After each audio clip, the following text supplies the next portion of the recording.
This is the I Read Comic Books podcast. I am your host, Mike Rappin. With me this week, two pretty cool people. Nick White. Hey. And Kait Lamphere. Hi. Thank you guys for joining me this week. Super excited to have you. Really excited to talk about comics. I'm a bit hungover, so I'm sorry in advance.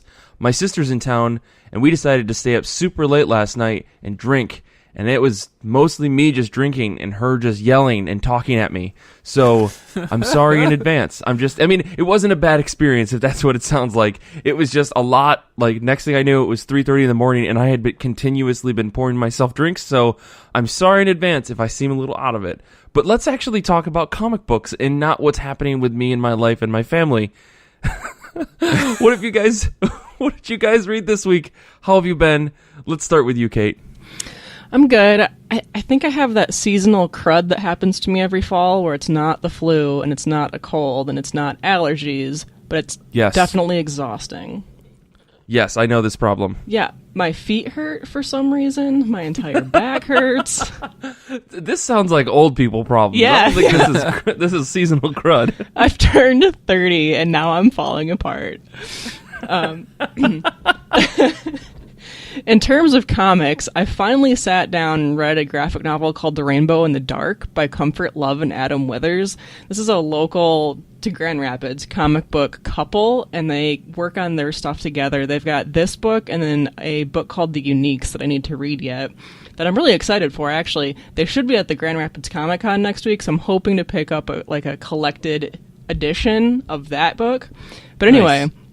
As for Rainbow in the Dark, this is a really interesting comic. I've mentioned it before, and I've never finished it because it's really long for being a single book, and I didn't want it to end. I think it's really good.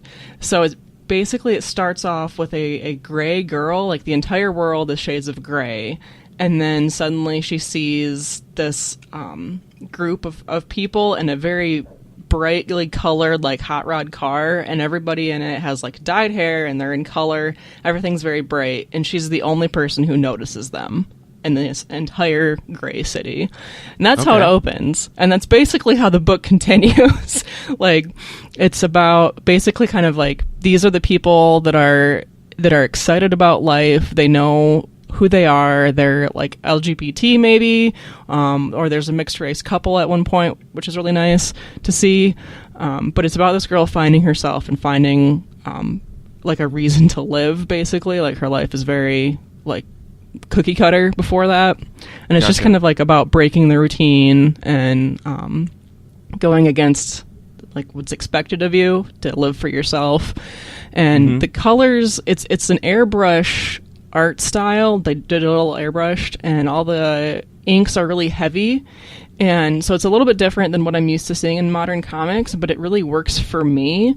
And I really like this idea that this couple, the creators, work together for everything. The back matter, there's quite a bit of back matter, and it talked about their process and about their character design and everything, how all the characters are based on 80s punk rock stuff, and that was really cool.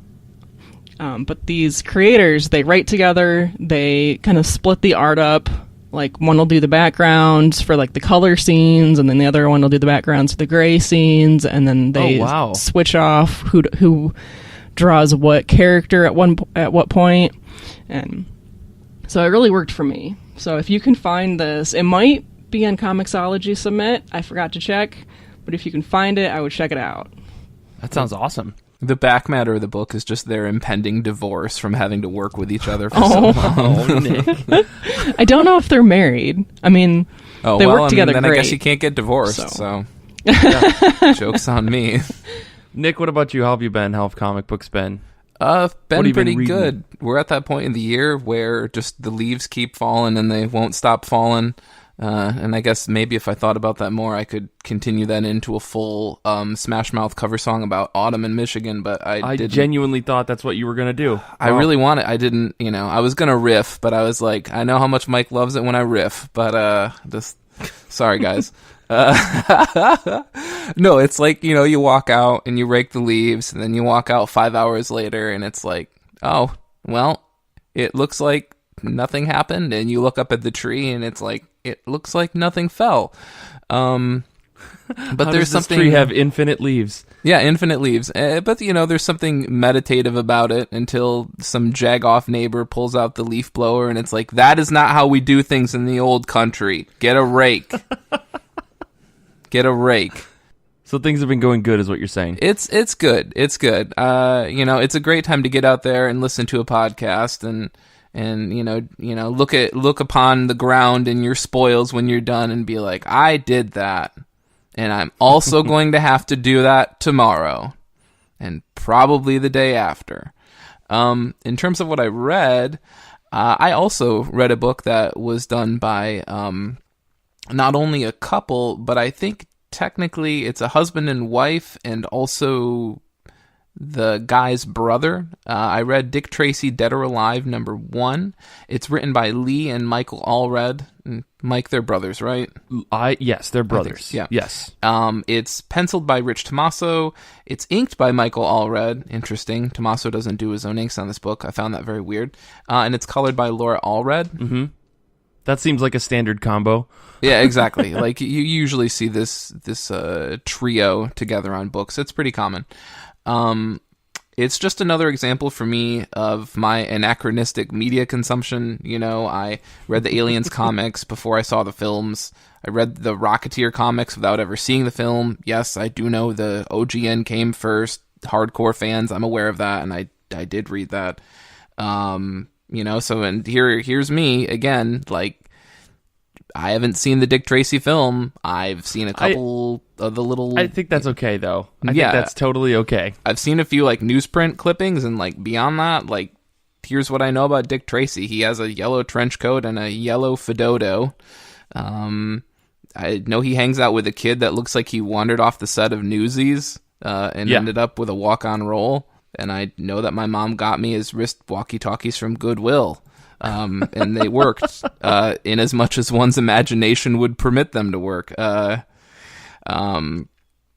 Honestly, this book's a lot of fun, and it feels like someone took the real-life exploits of Elliot Ness, from The Untouchables and from the book Torso that you and I read, and basically turned him up to 11 or 12. He's got like that Judge Dredd adherence to the law. That sort of ultimately leaves you unsure if you're actually supposed to be rooting for him or not. It's also like Batman, the animated series. It's got sort of a weird anachronistic universe. Like his outfit, his gun, the cars, his speech, it all seems like it's the 30s.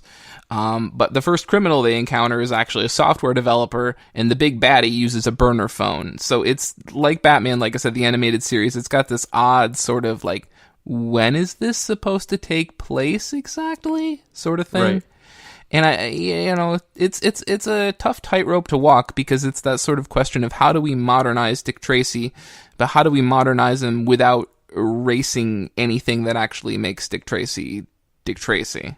Yeah. So just a lot of fun. Like Dredd, it's also sort of like equal parts gallows humor, one-liners, and hand over heart monologues. At one point he goes, "Call me old-fashioned, call me a chump, call me a mug. I'm a cop because I believe in law and order. I believe in the rule of law, because without law, all you have is the law of the jungle. And I've seen what a jungle it is out there, Sam. I've seen it." So you have moments like this, and it's like, how do you not love this book? And then it's like dark shit where like they go to execute this guy, and the guy flipping the switch is like, "Big boy, finally brought to justice. Never thought I'd live to see the day." And then Dick Tracy deadpans, "He won't." You know, cue air horns.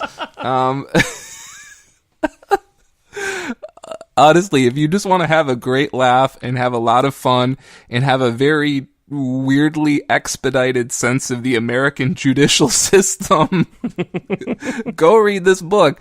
Because if you didn't believe that they could put someone on death row and pull the, and put him in the electric chair in the same day, it happens in this book.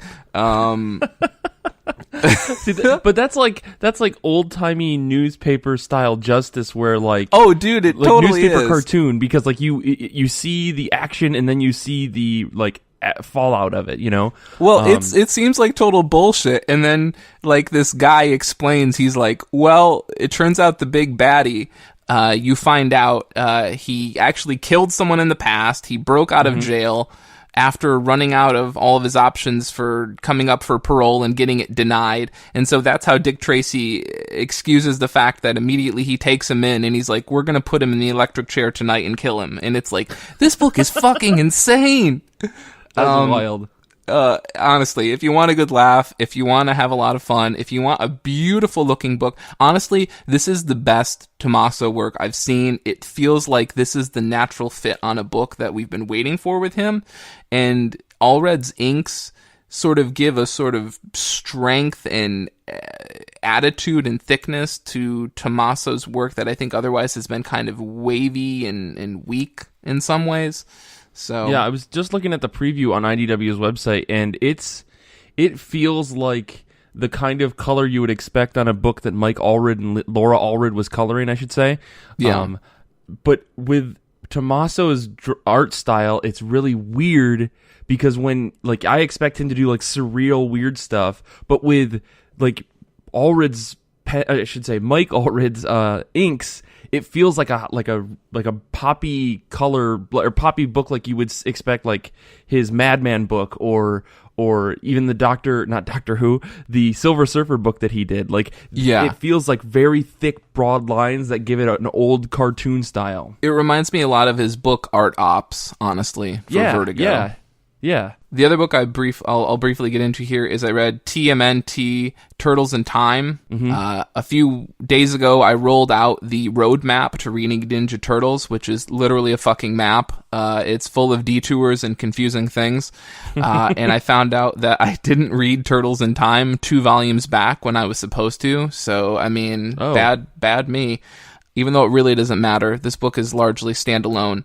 And I've talked about in the past how much I love when books, when series, when miniseries use multiple artists, and they do it in a way that only betters the book, that only makes it a richer experience, and not something where it feels like it's fill-in art, where it feels like it's a replacement that's done out of convenience. And this book is written by Paul Allore. He wrote parts 1 and 4, and Eric Burnham, who wrote parts 2 and 3. If that sounds very weird, it does to me too. And the art was done by Sophie Campbell, Charles Paul Wilson III, Ben Bates, and Dan Duncan. Colors by Bill Crabtree, Jeremy Moeller, Ben Bates, and Rhonda Pattison, respectively. And so each issue is a different era in time. It's prehistoric, then it's samurai, then it's pirates, and then it's the future, which is interesting because it does somewhat mirror some of the actual levels in the Turtles in Time video game, outside of the samurai one, which actually just simply mirrors the Ninja Turtles movie with the Number same... 3. Heck yeah. Exactly. So it's really interesting to see these different art styles. The plot, who cares? They're just jumping through time. It has to do with this weird character called Renee the Timestress, who first appeared back in Kevin Eastman's run. And she just ends up trying to, extract them from these different eras, but only ends up putting them in a different one. I love the different art styles. Sophie Campbell brings a very rounded, even kind of... just colorful and cartoonish style to the prehistoric one, and Charles Paul Wilson kind of has this Japanese woodblock style, really heavy inks for the samurai one. It's a lot of fun. I really enjoyed it. I could go into this forever, but I won't. All I will say is that one, they meet a little pink triceratops which Raphael names Pepperoni in the prehistoric one, and gives him a little headband like the turtles have. It's the cutest thing I've seen this week. I'm going to say in advance that will probably be the cutest thing I see this month. This character better appear again because it's my favorite. That's great. And secondly, totally tip of the hat to Eric Burnham with the feudal Japan one, because they end up finding themselves, and it turns into this oddly, strangely dark issue about, like, Donatello's like, well, we can't fuck with the time-space continuum. He's basically Doc Brown. And Michelangelo goes, we gotta help our dad. And, they help their dad in this fight, and then their dad takes them to where they live, and so they end up hanging out with the younger human versions of themselves. Which, like, can you get any more, like, let's fuck with the time-space continuum than that? And then it turns really grim and dark when they realize that, like, they have the opportunity to maybe save the kids from being killed by Shredder, but then they have to decide whether or not to let time unfold as it should. And it gets very existential and weird. Strangely dark. And then Leo tries to kill Shredder before he becomes Shredder. So, lot of fun with this book, actually. The pirate thing was probably the biggest clunker. The future issue actually had the original team that did the IDW TMNT reboot when it started in 2012, and I really loved seeing the two of them back together. Dan Duncan and Rhonda Pattison. Just a lot of fun. Even if you're not really into TMNT, even if you're not at all well-versed in the current universe and what's going on, you can read this and enjoy it, and each issue is just something totally, totally different. Yeah. Sounds like it. I mean, this the Teenage Mutant Ninja Turtle stuff super interests me, but we've gone on too long, so I won't comment it any further. I read a bunch of books. I, like, sat down on Tuesday or Wednesday, and I read some books, and boy oh boy, a lot of clunkers recently, and I don't know what it is. I think I asked before the show, I was like, are comic books bad? I think I'm just in like a bad swing of things. I read Multiple Man number 5. This is Matthew Rosenberg and Andy McDonald over at Marvel. This is the series that kind of brought Jamie Madrox, aka Multiple Man, back to life, even though he died, but he can't duplicate anymore, so he went to Beast to go figure it out.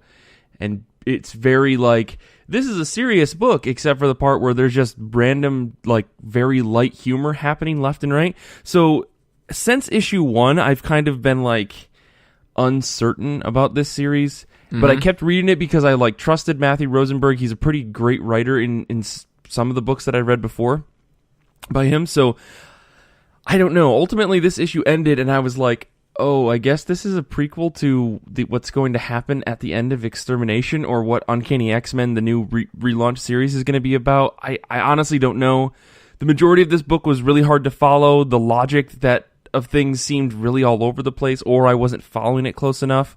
I think I need to reread the entire series, but it's weird because I feel like this is the second time I've read a book by Matt Rosenberg over at Marvel, and I was kind of just like, oh, this is just a filler comic. It doesn't actually matter.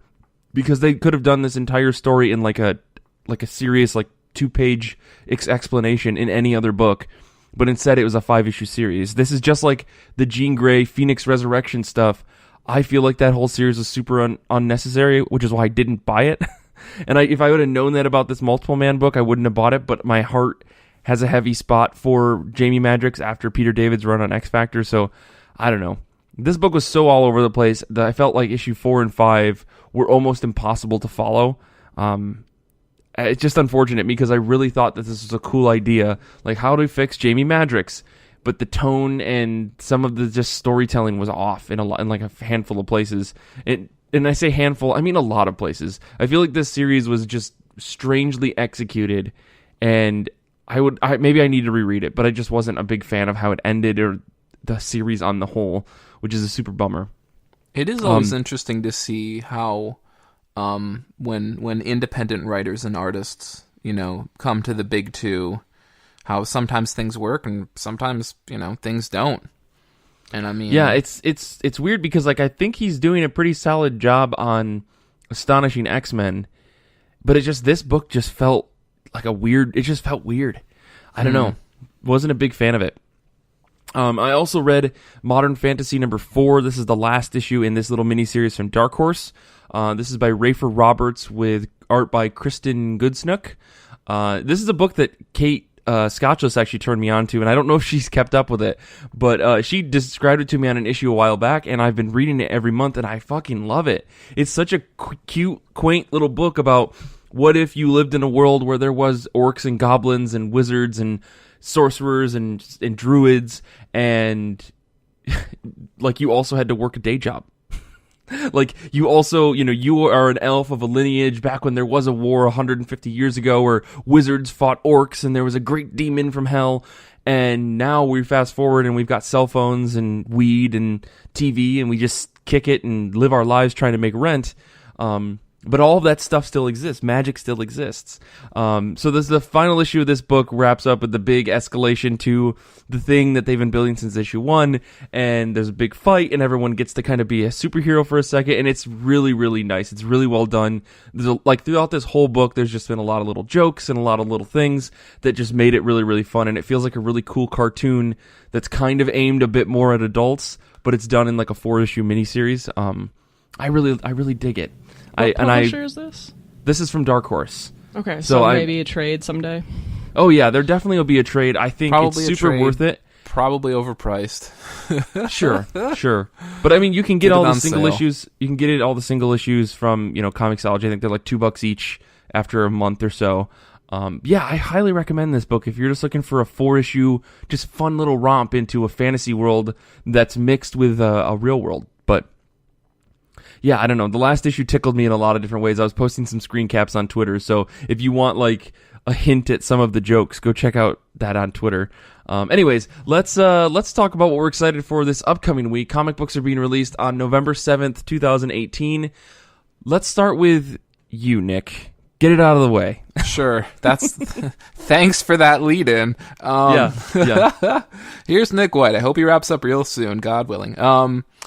So I don't know what the heck is going on, but honestly, I literally had not a single book coming out this week.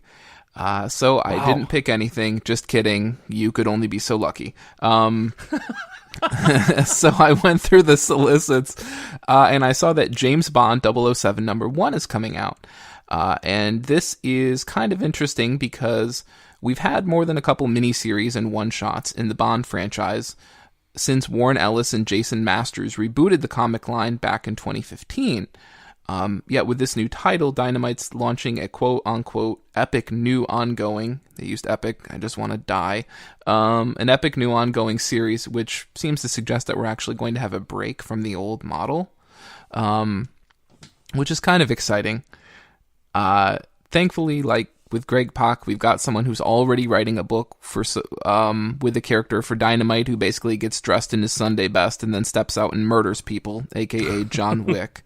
So more or less, they said, "Hey, do you want to basically write the same book again, and we'll give you more money?" But this time he's British. And it's going to be a tux largely. So that works out. In terms of like what it's going to be about, editor Nate Cosby said, quote, "This is an ongoing Bond story, but it also stars someone else, a mystery man who won't get out of Bond's way on a global scale. There are sometimes foes, sometimes allies. Bond and this charming, deadly man are constantly chasing after the same dangerous things for different reasons." His name is Blames John. It's like, just make them kiss already at this rate, It's like, come on. This is the lead-in. Look, I've seen the covers. It's Odd Job. Okay, okay.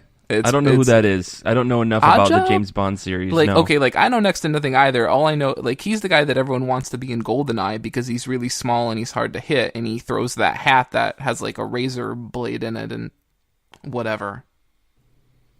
Okay, sure. Okay. I mean, all right. Don't worry, everyone else listening. It's not. It's just Mike. Mike has no idea. The rest of you all obviously know about Odd Job. All of you played GoldenEye 64 and probably led a normal life. So, reach out to us and let us know everything you know about James Bond so I can prove Nick wrong. Share. Jesus. Honestly, the only thing that worries me about this book is that it's an ongoing. I think what sort of kept a sense of quality control with past Bond universe was that the miniseries approach was like, if we don't have a book to make, we don't have a book to make.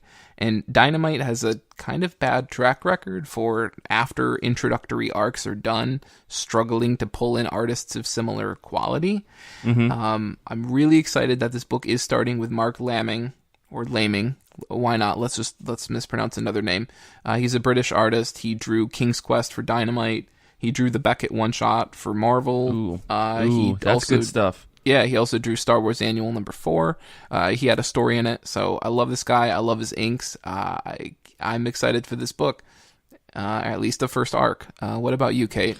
I am excited for Wicked and the Divine, the Funnies, #1. I don't know what a funny book in the Wicked and the Divine series could possibly be like. This is not a funny series.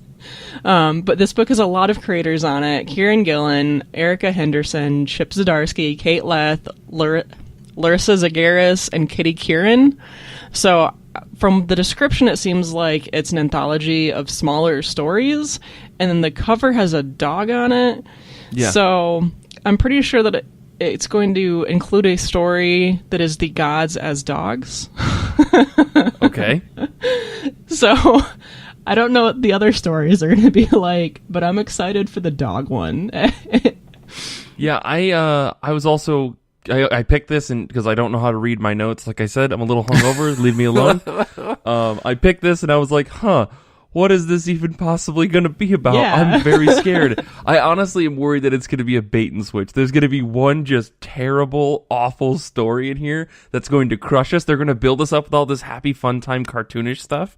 And then like the last like 3 pages are going to be like, all of your favorite characters are now dead forever, and I hope you die as well. Like, I bet you thought this issue wasn't going to influence canon. Sucks to be you. I know. Well, The okay. canon is that they only live for 2 years. So if they're all dogs, the dogs only live for 2 years. Hold on, wait a second. Well, technically they live for 14, but Maybe this time they lived for 14. Yeah, maybe. Let's hope. And the dogs lived happily ever after. Oh no. Oh, that's scary. there's probably a story in it called All Dogs Go to Heaven or something like that. Oh, yeah. I mean, the cover for this also has like a terrible pun on it that Kieran Gillen wrote on Twitter, which is, the problem with Medusa is that she objectifies people. That's stone cold. And it's like everyone looking furious. So, check out that cover. It's pretty fun. I like that you're getting an issue like this with an Image series, because this feels like the goofy sort of shit that you find over at the Big Two when they're like, well, I think we've told pretty much every single story we can tell, and we've killed all the Robins. What do we have left to do? There's none left.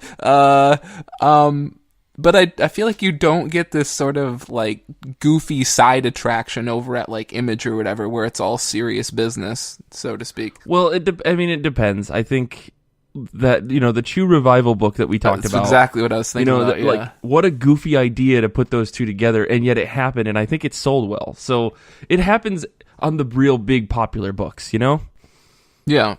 Anyways, Kate, this is a good pick. I'm excited for it as well. I hope that it's not a doom and gloom book, but it probably will be. There will be some sort of like stabbing in the back and twisting of the knife. There always is in these one-offs. What are you excited for? For me this week, I am excited for a book called Outer Darkness #1. Yes, this is yes, John yes. Layman and Afu Chan.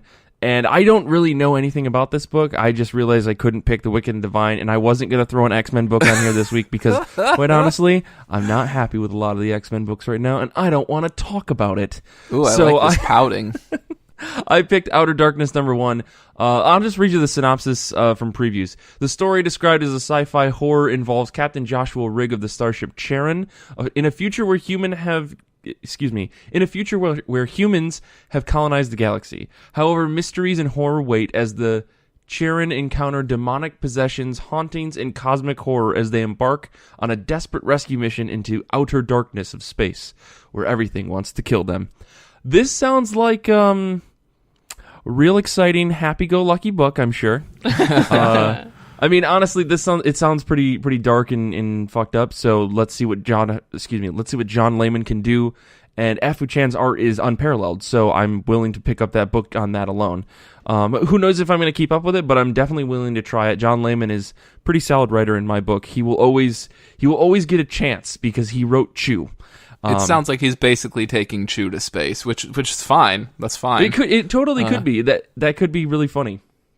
However, reading Farmhand, which was going to be my pick this week, but I've picked it too many times. Farmhand is coming out this week, and I come to realize that a lot of the goofier shit that happened in Chew definitely came from Rob Gilroy, and maybe not John Layman, because honestly, Farmhand feels the exact same way that Chew did in a lot of ways. there's like a lot of really goofy jokes happening in the background of some dark shit that's happening in the foreground. So I don't know, but I'm willing to trust, or at least try, John Layman's new books. He's a pretty solid writer regardless. So that's me.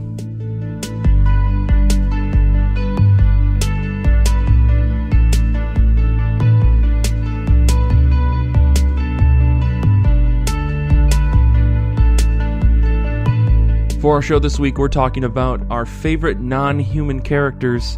You may be asking yourself, Mike, but isn't Martian Manhunter not a human? He's my favorite. And I would look at you and I'd say, you fool. We're talking about non-humanoids. And then you'd say, Mike, why didn't you just say that in the first place? And I was like, you know what? Don't get smart with me. This is my podcast. So this week we're talking about that. No, this week we were talking about non-human characters in comics, and we're trying to focus a little bit more on the animals and the creatures of comic books, what we like about them, what makes them a fun part of the story, not just necessarily set dressing, but when they actually maybe play a role in the story beyond just kind of being there. So I think between myself, Kait, and Nick, we came up with a ton of different things to talk about. So let's go into it. What are some of your favorites, Nick or Kait, whoever wants to jump in? Well, I just finished The Runaways number 14, and there was a short story that focused on Old Lace in the back of it. Oh, yes. And yes. Old Lace has been one of my favorite non-human characters in comics since I started reading comics, partially because I pretty much started reading comics with Runaways. But Old Lace has just always been there. She always backs up... oh boy, I forgot what our human's name is. Gert. Oh no, Gert. Thank you. Wow. Almost had a heart attack. All right. Anyway, this story was really cute. It focused on what she understands of what people are saying around her. For the most part, dialogue was just in this kind of I don't know. It wasn't English. It wasn't readable, except that certain things would stand out, like Chase's name, her name, good girl, bad girl, things like that. And it was really sweet, and it kind of showed, kind of her place in everybody's different story, and that she's not just set dressing, like you said. She's supportive. She has certain friends, certain people that she likes and dislikes. It was really nice. Little bit from her perspective, so she's probably my very favorite in comics. That little side story at the end of that book was really cool because it fed into a little bit more of the narrative that we saw in the issue, and so I don't want to fully spoil what happened, but we saw a moment with Molly where Lace was taking like a very protective stance around Molly. Eventually she saw Victor and Gert talking to each other and she got jealous, and it is a really, really cool insider look into that character's head, because for the most part she's treated like a dog, and not to say that she doesn't necessarily fit that role, because she's not like this hyper intelligent being, but to actually be able to see her reactions and why she does just sometimes show up places and why she does sometimes react the way that she does is really cool. I'm glad that they threw that in there, because honestly, if they did that at the end of every issue, I'd be happy. Yeah, and I'm glad that they did it now, because Runaways has been pretty much a nice visit with these characters that we already know and just an expansion of their stories, but it's gotten really dramatic in the last couple of issues. So right now, we just needed a short story about Old Lace, and we got it. Yeah, definitely. Did they rope the dinosaur into the show? Is that something they actually tried to incorporate? Yeah, she's in the show. Oh, good God. Is she what, CG or what? Must be, yeah. Okay. I haven't seen it at all, so even though I've been told it's pretty good. Yeah. Now I'm doubting everything. That's all right. While Kait has an existential crisis, Nick, what's your what are some of your favorites when you think of non-human characters? I know we've got a bunch of them between all of us, but let's go back and forth here. Probably one of them would have to be Shannara, the Exo Man of War's armor, which is sentient, and it's basically. Imagine that one of Iron Man's suits was basically run by HAL 9000, because that's exactly what Shannara is. It's this super intelligent sentient armor that's effectively living, but it needs it doesn't need a host. I think there are multiple times where the armor has... I think it's limited in what it can do without a host, but it can do some things without a host. But the tricky thing with all of these armors, which is what really brings about the whole arc of the armor hunters in Valiant, is that the armor bestows a whole bunch of powers. Energy beams, healing factor, flight, blah, blah, blah, blah, blah, But when you get hurt and you're wearing the armor, it will heal you, but it heals you by replacing the damaged parts of you with, like, the suit. And so eventually, if it heals you enough, you basically become the living suit and it takes over, and more or less you just become an unwitting participant in whatever the whims of the suit are, which is eventually how a bunch of these sentient suits go around destroying planets, blah, blah, blah. You get the whole idea. So what's been really interesting with Matt Kint's run for maybe the past 2 years on EXO is that it's been all about Eric of Dacia knowing that he needs to basically steer clear of the suit. Knowing that, he knows it's bad news bears now because he's figured out how it works and what it's trying to do. But of course he keeps getting into, close scrapes and whatnot where it's like, well, do I need the suit? Do I not need the suit? If I put on the suit, what's going to happen? And of course, the whole time, the suit's very passively, aggressively, taunting him and being like, well, I've got some ideas. I might be able to contribute. Might be able to get you out of this scrape. Just saying. But so it's a lot of fun. I really like that character. I think it's a really interesting concept. I'm sure Iron Man has already done something comparable at some point. Sure. But I find Shannara, which is I think they technically call it like an alien organism to be exact, to be really, really interesting. Yeah, that concept has always been really like something that I've wanted to read more of, which is why I picked up that latest EXO run for a while. I've been picking it up in like batches, so I'll read like a half an arc or an arc, and then I'll pick up the next arc when it's all out. But yeah, that's been a really fun like back and forth between Eric and the armor, just like him being like, I know that if I use this armor I could be fine, but I know what it's actually taking away from me, because he's already at a point where this thing is already very much ingrained in him, and it's the worry that he will just lose his own like sentience if he gives in too much to this. I think that's a great idea. Like, you have all this power, but at what cost? That's so fantastic. Yeah, no, it's sort of got a really interesting risk-reward concept going on, and of course there are all sorts of other complexities, because I think at one point we find out that, yeah, that's right, he abandons the suit because I think Livewire tells him basically what it's doing to him, and seemingly Livewire is the only person who can wear the suit without being corrupted by it because of her powers. Man, but she's so cool. Oh man, Livewire is so fucking cool. Just casual plug here. Livewire coming out in a month and a half by Vita Ayala, and probably my favorite art duo of Raul Allen and Patricia Martin. So, yeah, Livewire is fucking awesome. I realize that's not where this started, but yeah, no, that's okay. That's where all comic book conversations seem to end these days. So, when it comes to you, yes, I totally yes. Livewire is so cool, Nick. We're not even talking about comics. Right? It's 3 a.m. Yeah. Don't ever direct message me again.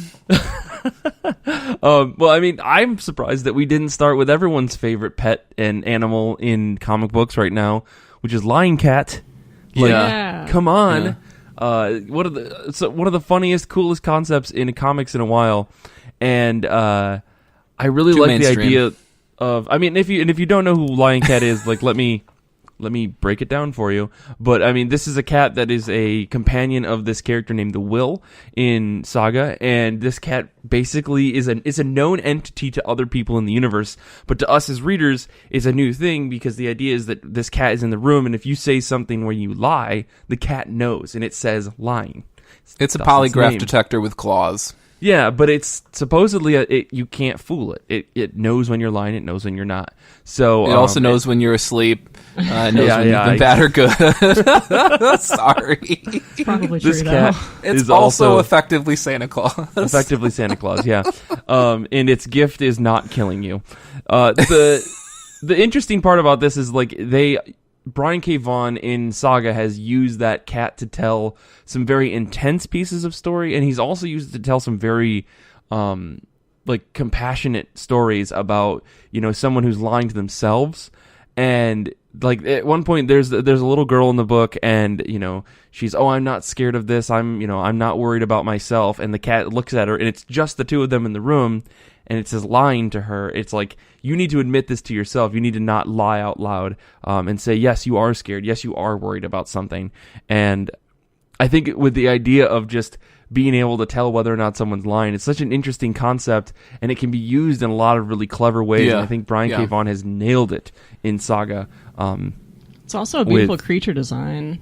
Yeah. Gigantic cat, long it's limbs. A gigantic cat. It looks like it's a hairless cat too. So it's like, it's got that kind of weird, almost evil look to it, but it's Mr. Bigglesworth. Yeah, Mr. Bigglesworth. That's a perfect example. I was going to go on a tangent about Austin Powers, but I won't. So I'm not going to stop you. I know. I mean, they just announced they're making a fourth. It sounds like. Oh, I don't want to talk about that. This is now an Austin Powers podcast. What's up, everybody? I hope you're feeling groovy. Yeah, where's my mojo? It's right here. Where's Michael Caine and Beyonce? Remember when Beyonce was in an Austin Powers movie? I recall. Does everyone remember that? I want everyone to take 5 seconds to remember Beyonce being in an Austin Powers movie. Yes. Yeah, that wasn't that weird, everyone. And now let's come back to the conversation. Yeah. So I was also thinking about Goose from Saga as well, but he kind of lives on the spectrum of humanoid character, right? I think it's weird because like something like Shannara, that thing has sentience, but I wouldn't say that it's a human. It's a non-human, right? But Goose is like he's a little seal person, but he's still like a person. Like I would still consider him a person, even though he is not necessarily a human, which is where that fine line of, are they considered human, are they not? Like, is Martian Manhunter, would you call them a person? Yes. Versus, are we human? Are we dancer? There's a lot of questions to be fielded today. I think Goose is a dancer, personally. Yeah, definitely. Are we human? Are we Tony Danza? So that's like the other thing. Goose I was going to say, but I guess that's kind of cheating. Yeah, I don't know. You guys have a bunch of other things. I have like 6 items. You guys had like 20. So tell me something else. So there's a book called Eleanor and Egret from John Layman and Sam Keith, and it's about a woman named Eleanor who starts as a thief, and then her maybe pet bird, which is an egret. And as you read this mini series, you discover that the egret eats art, like paintings. What is an egret? It's a water bird. It's got a long beak and really long legs, kind of like a heron.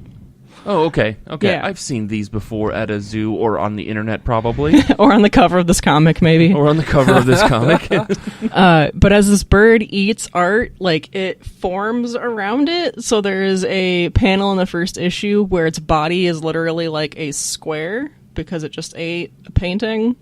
But its size changes. So the first time that you see the egret, it's on a giant, large-brimmed hat that Eleanor is wearing. And so it's like undercover. She's just like walking around in this nice hat that has some feathers on it. But the feathers are the bird. And then later, this bird eats a whole bunch of stuff. And then it gets really big. And then it carries Eleanor around, like flying. And so it's just this very dynamic character who is a very central part of the actions that happen in the story. And you see the egret more than you see any other animal character in this book, but all of the good guys have animal companions. So I'm really curious as to if, like, her friend's cat is meant to also be, like, kind of magical. So I really like this book. So it's basically Plastic Man if Plastic Man had to survive on downing still life paintings. No one told me this book was that fucking insane. Plastic Man or Eleanor and Egret? Eleanor and the Egret. Yeah. Which book, Nick? I never read any of the summaries or solicits that were like, by the way, this book is nuts. Yeah, I've never heard of this book I before. heard it was an art heist with an old lady and her bird friend. And that was... Yeah, no, geez. that's... I mean, that's a good summary. Eating the actual art is kind of a heist, right? Like, that's a whole effort in itself. The end of it is super good. Like, I had no idea what was going to happen. Like, I didn't know what I knew that the story was about Eleanor and her doing this heist and meeting these new people and everything, but it's not until, like, the third out of 4, I think, issues where you start seeing what her bigger story is and where the plot is going. But it wraps up really good, I think. See, folks, sometimes you should take a chance on that weird Aftershock book that looks interesting. That's awesome. I legitimately never heard of this book. That sounds cool. Plus, I love the idea of trying to watch a bird swallow a painting. So, sign me up.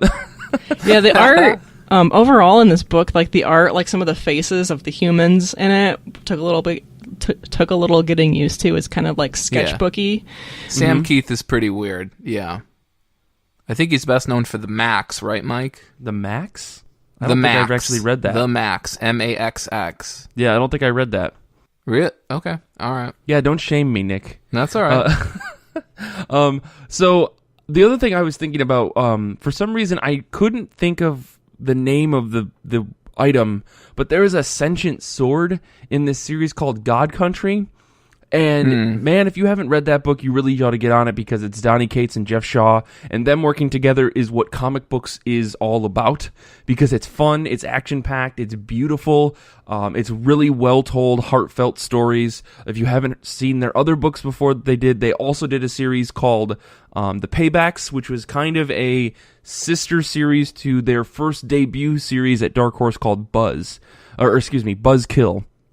And man, oh man, when those guys work together, it's fantastic. But in God Country, there is a sentient sword that chooses this old man to give him power to help him come back to life, but he can't ever let go of the sword, otherwise he'll go back to being the frail, like, dementia-ridden person that he was. But he also has to complete this quest of killing gods. It's so cool. Such a cool idea. But the sword is, like, it's a very hard-ass type character. And it reminds me of Mighty Thor. It kind of is like that, but they took it to at the nth degree. I think they did this in Thor as well, where like Thor couldn't let go of his hammer or else he would die or something. It was Jane Foster. Jane Foster, yeah, it's that kind of same thing. But Donny Cates, they took it in this really interesting direction, talking about how, this sword was the weapon that creates war. It also helps create peace. It also, is the inspiration of every piece of fine art. It's like they go way huge monster world picture, and I really enjoyed it. And the way that that character's written is like very hard ass. And I love that about it. So, like, beginning to end, you've got this sword that's just like, no, fuck you, man. No, fuck you, man. This is what's happening. And I really enjoyed it. That's like, I saw Nick was talking about a sentient rifle in one of his notes. So I wanted to bring up a sword before he got a chance to talk about that. Thanks. So I guess, there's a bunch of other stuff that we could talk about. But I guess the other question here is, like, what makes these types of characters work? Like, I think when you talk about some that have the ability to speak and communicate directly with the main characters in the story versus, characters like the Egret or characters like Lion Cat who don't necessarily have a direct line of communication. They are just characters in the story and they are mysterious because of their inability to speak. Like, what makes that work for us, or did I just explain it? Well, I think what's interesting, and none of us had this character, and I just thought of this now while you mentioned that, is Pizza Dog. And I think what's really interesting with characters like that is it gives creators a different a really different opportunity to find new ways to communicate thought and to communicate thought processes, and to really just get creative outside of just and that's not to say that characters that aren't like, oh, it's a dog but it speaks English, like Sandor in Animosity. It's not to say that those characters aren't interesting either, but it's always curious when you have something that has to use, either nonverbal communication or has a thought process that maybe operates via emojis or something like that. And so you get this sort of different level of insight, like Pizza Dog, for example. Still to this day, one of the coolest, well-designed issues of a comic I've ever read. Yeah, exactly. So you get these opportunities to find new ways to, convey these ideas and thoughts to readers, which I think is fantastic. Mm-hmm. And that's it. Kait, you have in your notes, I'm just going to steal some thunder here. You mentioned the gods in the book Godshaper by Cy Spurrier. Yeah. Those, that book in particular had a really interesting way of dealing with these creatures that were gods, but they kind of are owned by humans in a weird way, or worshipped by humans in a weird way, except for the character who is the god that doesn't have a human that hangs out with our main character, but they're not attached, which I'm explaining this poorly, but the way that character functioned just through imagery and stuff, I think is another example of being able to tell a story without actually having to put a lot of words into it. I think that kind of is similar to what Nick was saying, but I just wanted to make sure we brought that up because those are really cool characters. I like the way that they were interpreted for their basic skills and how this character, the Godshaper, could add and remove skills for them.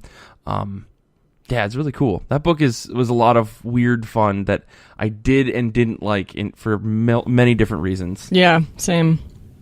I just liked how dynamic the gods were and how they reflected the people that they were attached to or not attached to in the case of the main characters. Mm-hmm. They physically changed, and their physical changes kind of reflected what was happening with their humans. Totally. So I read comic books because of the escape that they give me.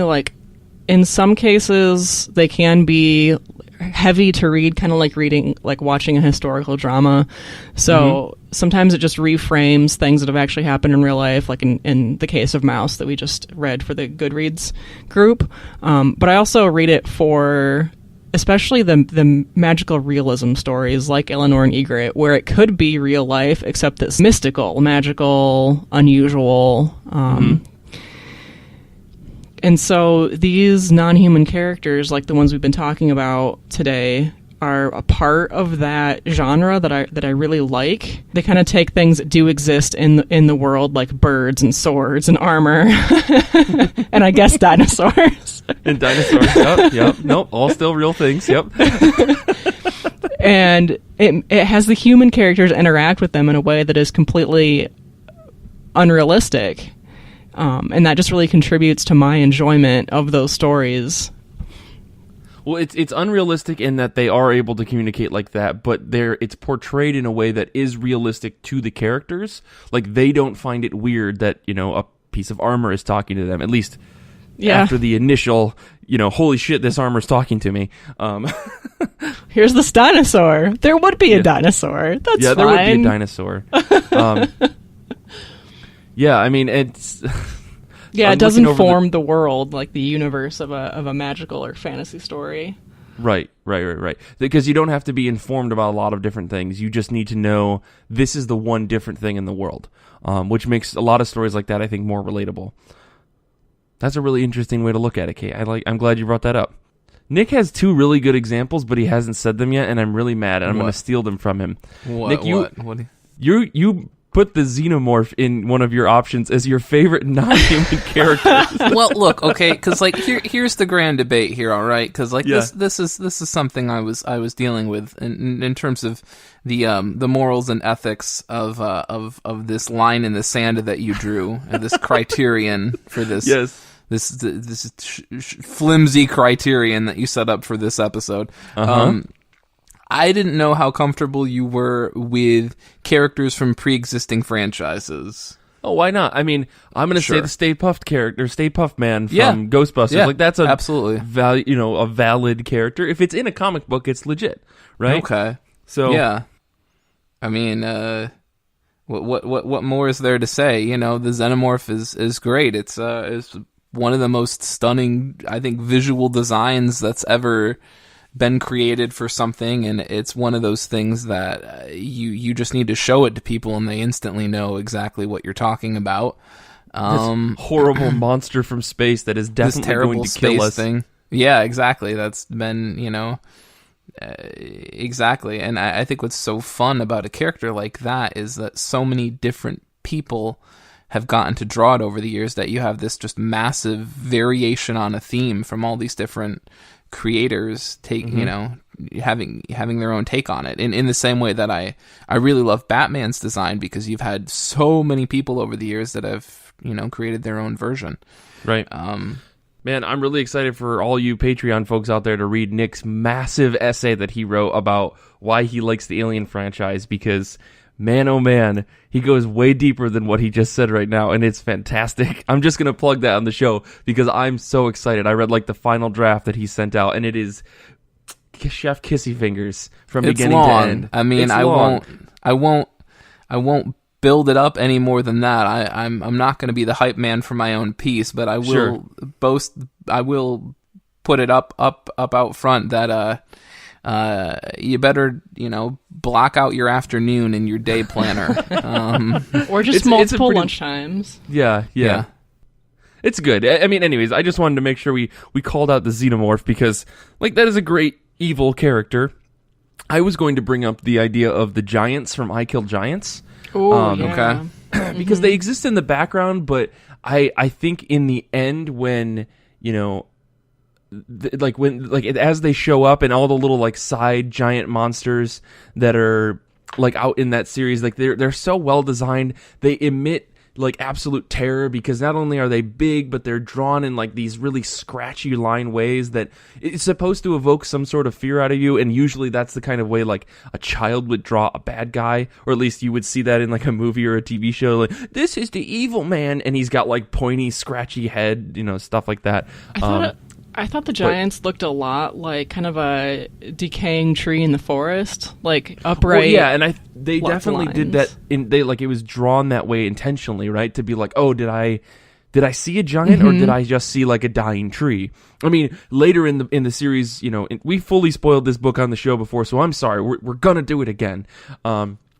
When she runs into the massive giant in the end and it picks her up and is talking to her, just the way that thing looks, it's an absence of light kind of thing as it's speaking to her. I don't know. I really like the way that whole thing was portrayed, how giants were portrayed in that whole series. It definitely spoke into the whole theme throughout the book of whether or not this is her mental health or if this was real and she's just the only one who happens to be able to see them. Yeah, I agree.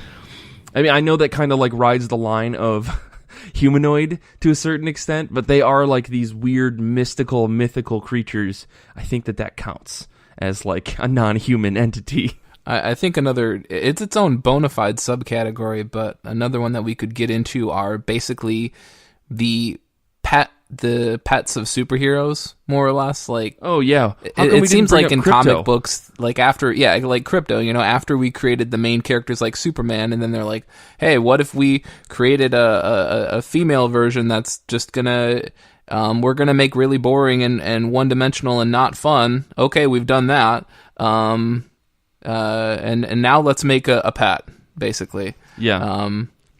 Well, so there's Crypto and there's Bat Cow. There's that's all I know. Spider Ham, Batman is that has count? That dog. Does he have a bat dog? Yeah, I can't remember its name. Someone write in. Let us know if there's a bat dog out there. There is. Did any of the other would it be weird if Hawkman had a pet? That's my question. Does he have a pet bird? Doesn't Harvey Birdman have a pet hawk? I don't know. But Harvey Birdman is a cartoon. That's different. Oh, okay. I'm kidding. I don't know. I actually don't know a lot of the DC pets. I know Crypto. Everyone knows Crypto, I think. But did Wonder Woman have a pet? I feel like if she... I don't know.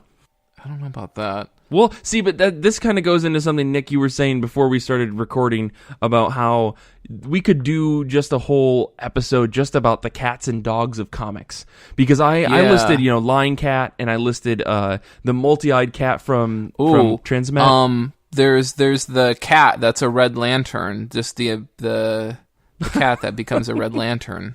Okay. Remember him? I don't read any of that, but I'll take your word for it. Okay. Yeah. Because I know that if it's fake, someone's gonna call us out on it.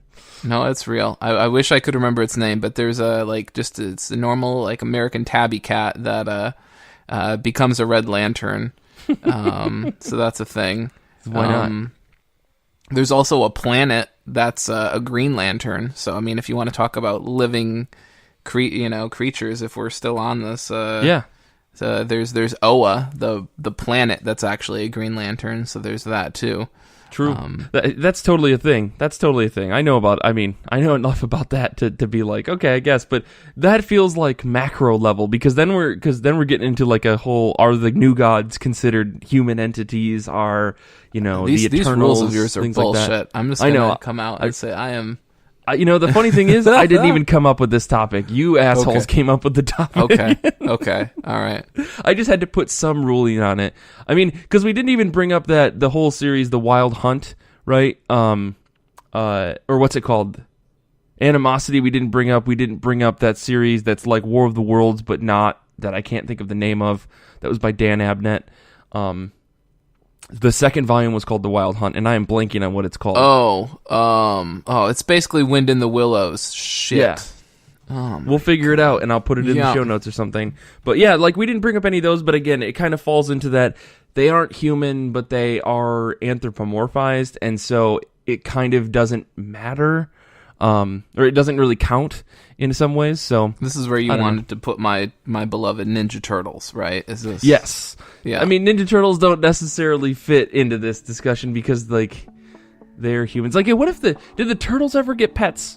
Did the Teenage Ninja Turtles ever have pets of their own? Pepperoni, the Triceratops. Oh, other than the Triceratops, thank you. It all ties back together. I appreciate that. Okay, I think we're gonna wrap up here. Because otherwise I'm going to go crazy trying to find the fine line that I don't want you guys to cross, that I've crossed myself, and I don't want to admit it. We can continue this discussion on Twitter. Yeah, if you have some problems with this episode, let me know, because I'll talk to you all day about animals. And speaking of Twitter, you can follow us all on Twitter. You can follow Kait at Kait Elfear. You can follow Nick at Death Star Plans. You can follow me at Mike Rappin. And you can follow the show at IRCB Podcast, where we retweet stuff. We post polls every week. Make sure you go and vote. And make sure you go and vote this week. If you didn't vote, this episode came out after you voted, you should be real mad at yourself. You can find us on Goodreads, where we post weekly threads. This week's thread is about the book of the month, Abbott. You can also find us at ircbpodcast.com, where we have a pronunciation guide and merch. Beyond that, we would encourage you to go head on over to iTunes, rate and subscribe to the show, or subscribe with whatever podcatcher you use. More ratings and higher ratings mean that we reach a higher point of prominence, and other people can more easily subscribe to and enjoy the show themselves. In addition, we would encourage you to email the show at ircb@destroythecybe.org. If you have any questions or concerns, or just want to drop us a line and tell us how great the show is, go ahead and do that there. We would also encourage you to subscribe to our Patreon. That's at patreon.com/IRCB podcast. We have exclusive audio. We have early access to episodes. We have full transcripts of show notes. And more importantly, and I said I wouldn't toot my own horn, but coming up soon, we will have my huge Aliens article. I'm really excited for people to read that. Infinity Shred is the best band in the universe. They do all the music for the show, and we love what they do. They are a bunch of super cool dudes. Xander, he's that feeling you get after a good walk on a nice day. He also edits the show.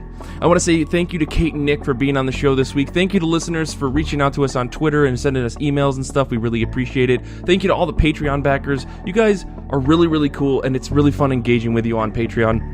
And until next time, don't fall asleep while watching wrestling. You'll wake up exhausted from the adrenaline.